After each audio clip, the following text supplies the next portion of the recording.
Travel is in high demand right now. Travel is booming the world over. And demand for travel not slowing down. The travel and tourism industry is finally making a comeback. Many people are already booking in their getaways for 2025. Travel has become a trend of our generation. The moment we open social media, we see photos posted by our friends from all around the world and we think, how on earth can they afford such vacations? But let me tell you this, traveling need not always be expensive. We just need to plan a bit. So in this video, I will share 50 such tips and tricks that I have learned from my experience traveling to over 50 countries across 6 continents. I know there are different ways to travel frugally, like hitchhiking, living in hostels and others.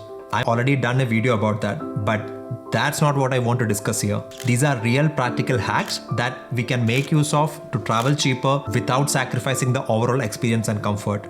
And the process starts even before we start the trip. I traveled to Vietnam last year and spent almost 13 days there. I stayed in sea view apartments, went on a luxury cruise, and had a very good time, all at a surprisingly low cost. Vietnam is beautiful, but also insanely cheap. Most people, when they plan their travel, they only think about the flight cost, but forget about the expenses they will have once they get there. And traveling to a low-cost location can significantly reduce those expenses. For example, if you are in Europe, then try Croatia or Montenegro instead of Italy or Greece for a Mediterranean vacation. Unless it's a place you always wanted to visit, save the expensive destinations for when you have more money. Iceland is one of the most expensive countries to travel. Still, I have been there twice. On both occasions, I traveled towards the end of summer and beginning of autumn when the prices were around half of the peak summer prices. This is one of the easiest ways to save on flights and hotels. Plan the travel around the off-season. Now, the definition of an off-season could vary based on the travel destination, but there are some common patterns. Like Christmas vacations and school holidays are always expensive times to travel. However, demand drops right before and after these periods. So if we can plan our trip around that time, then we could get some really good deals. And there are 2 other benefits too: fewer crowds and shorter waiting times. Once you have narrowed down the month to travel, it's time to pick your travel days. If you want to save money, avoid the busiest days of the week, Fridays and Sundays, and travel on Tuesdays or Wednesdays when there is usually less demand and lower prices. Flights are generally cheaper when the sun isn't up, so aim for early morning or late night flights. There is also another benefit if you book an overnight flight. You can sleep on board, which can save you the cost of an extra hotel room. Always start your flight searches on a search aggregator such as Google Flights, Skyscanner or Kayak and use them to compare flight prices. They offer many advanced search options like looking for nearby airports or flying within a date range and others. But use these platforms to just collect the information. When you make the final booking, do that directly from the airline's website. Why? Reward programs. Most airlines and hotels reward loyalty. And this can get you benefits like free Wi-Fi, room upgrades, and business class upgrades. So book directly and sign up for the reward programs, even if you may never again fly with that airline or stay at that hotel. Over the long term, this will be more valuable than saving a few dollars by booking through external sites. In travel, investments, or any other areas of your life, always think long term. When booking flight tickets, especially in countries with lesser buying power, such as Southeast Asia or South America, check fares by switching to the local currency. Even better, use a VPN and connect from a server within that country. Sometimes you will get a cheaper fare, but of course you would need a credit card without foreign transaction fees to make the payment. Nowadays, most airlines charge for selecting seats, even on international routes. Unless you badly want to sit with your family or friends, don't pay to choose your own seats. If the flight is not full, then most probably you will be able to switch to a better seat after takeoff. I'm all for booking the cheapest flight, but one thing I try to avoid is booking a flight with a long layover. Unless it saves me at least $100, it's not worth the struggle for me. The thing most people tend to forget is that even if we save a few bucks with these tickets, the more we stay at the airport, the more we are going to spend on food and water. And I don't have to tell you that airport food is expensive. And the cost of a meal and a drink can sometimes nearly offset the money which we save by choosing a longer, cheaper flight route. Flying may not be the fastest cheapest or most efficient means of transport always. So do check on alternative means of transport on platforms like Rome to Rio before you book that flight ticket. I always prefer to travel by train if there is an option. They are comfortable, fast and less hassle to get to. Just have to reach the station a few minutes earlier and it will drop me off right in the city center. And overnight sleeper trains are the best solution to save on flight fares and hotel costs. And a pro tip, if you are traveling around the region for a while, check if you can get a rail pass that covers travel for a few days. They will be cheaper than getting individual tickets each time.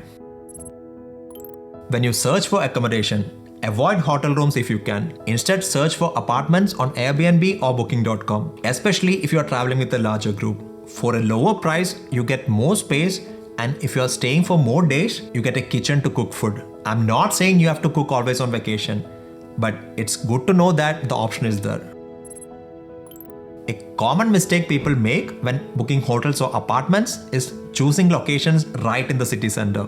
These are generally pricier, more congested, and often lack parking. For the same price, you can find larger, better accommodations on the outskirts of the city in a more relaxed environment. And if you can find a place within walking distance of public transport, you will still be able to get anywhere pretty quickly and can save quite a bit.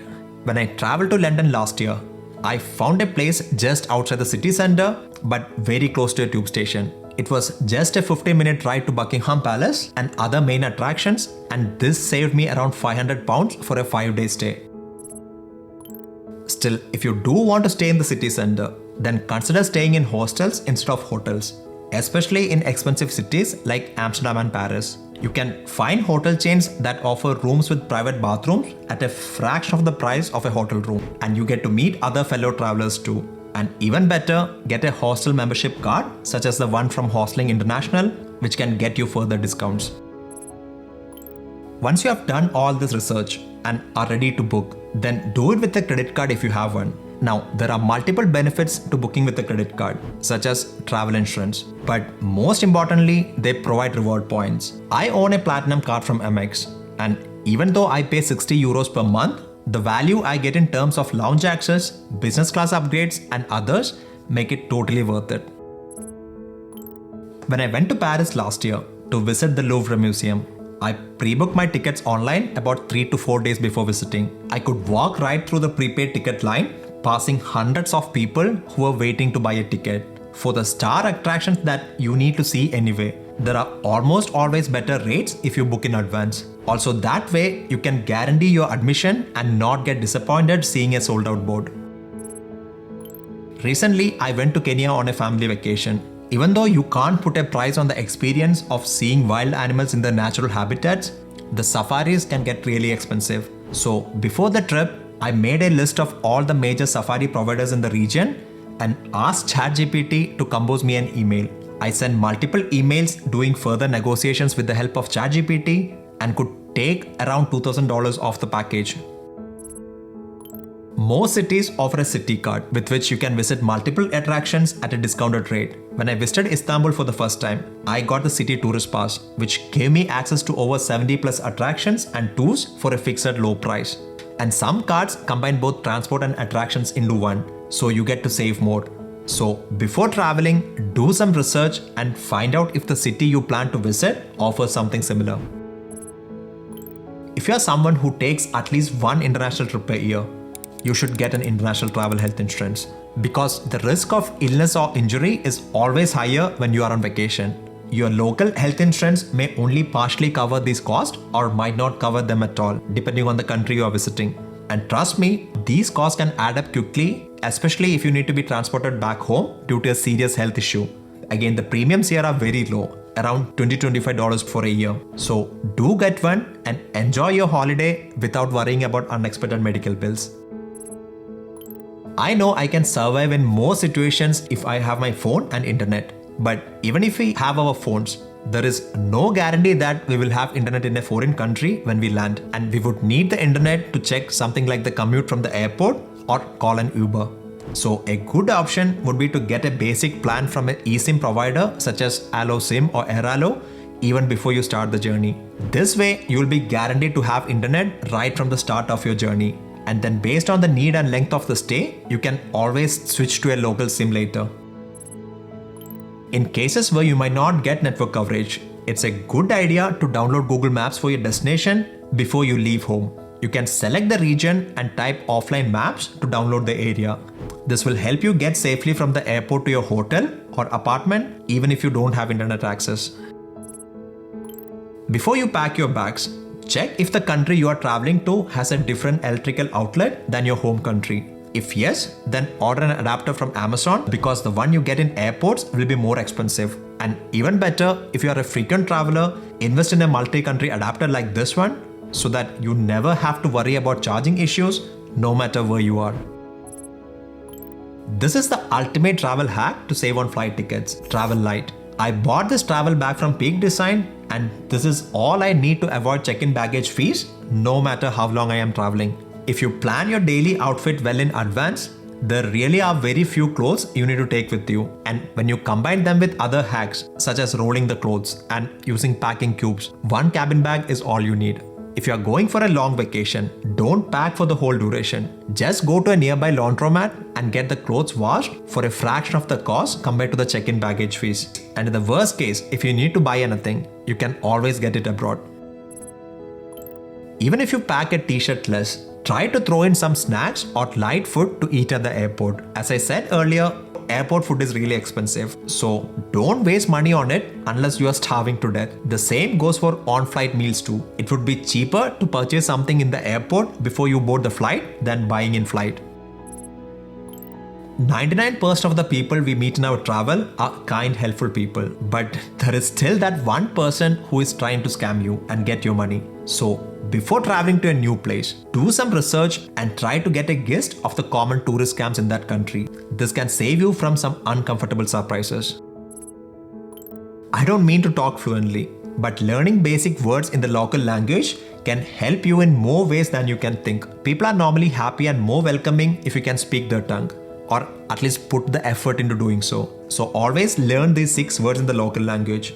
Yes, no, please, thank you, goodbye, and how much. Now, if you follow these 25 tips, and you would have already saved a lot of money even before starting your vacation. In the next part of the video, I will give you 25 more tips to save money once you reach your destination. So hit that like button and don't forget to subscribe to the channel. Until I see you again, have a wonderful rest of the day and adios.